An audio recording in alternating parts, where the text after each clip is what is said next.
We were going to talk about body language. Body language. What does this mean? Okay, what does it mean when you are crossing your arms? Or your legs. Or your legs. Or your hands. Or just any of those crossing off. But your arms are probably the most important, because when you cross your arms, you're crossing yourself off from everybody else.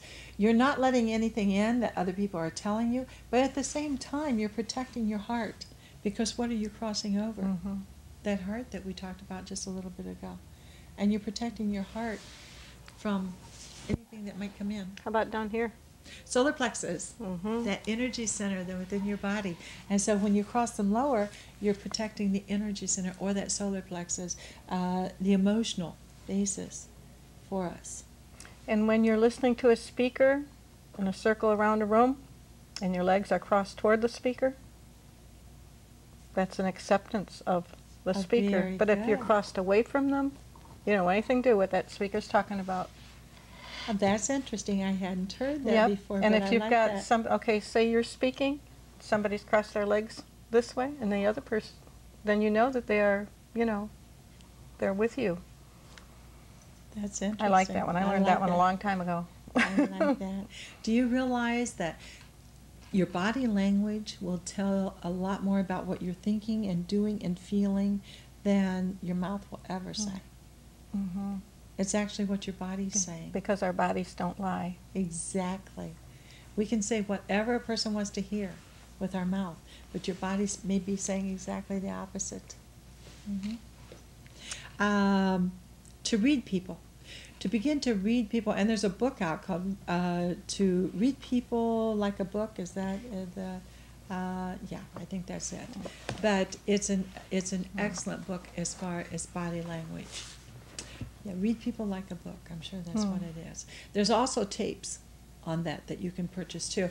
But it talks about if you go in to buy something from a store, how a salesman talks to you and the body language that he uses. Is he telling you the truth? And you may have 5 signals that says that he's telling you the truth, and one that says that might not be quite the way it is. Go with the 5. You go with the majority, because we're all going to have a negative thing sometimes. Somebody might have a shoulder injury, and crossing their arms is more comfortable for them, or a hip, and so they cross their legs. So go with the 5 or 6, the majority of your messages. Don't worry about the one. And the one might show, too, that the person might not be quite as confident as they portray to you. That's okay. A little bit, that will keep them on their toes. If they're not quite as confident, not that they're liars, just not quite as confident. So it keeps them on their toes. But learning to read body language, maybe your parents who have teenagers or children, little ones, and you want to be able to know what they're feeling that they're not telling you. And so you can read their body language. Maybe you're a business person, and it's nice to know what your customer or your boss is actually saying to you. Are they really saying, I wish you would shut up so I can talk? And so watch people. If you're talking to someone and they've got their finger in the air, they're waiting to say something. So it's time for you to shut up and let them talk. Or if you watch them tap their lip, they're wanting to say something. So back off and let them talk too. How about, you know, they're playing with their ear?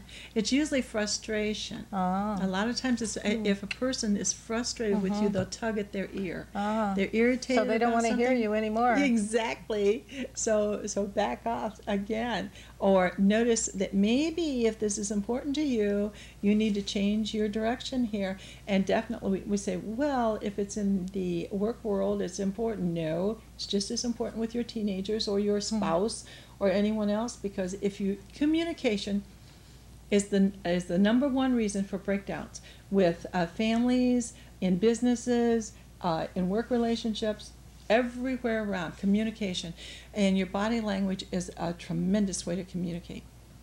So you need to learn the body language. Take a class at the local college if they have one, or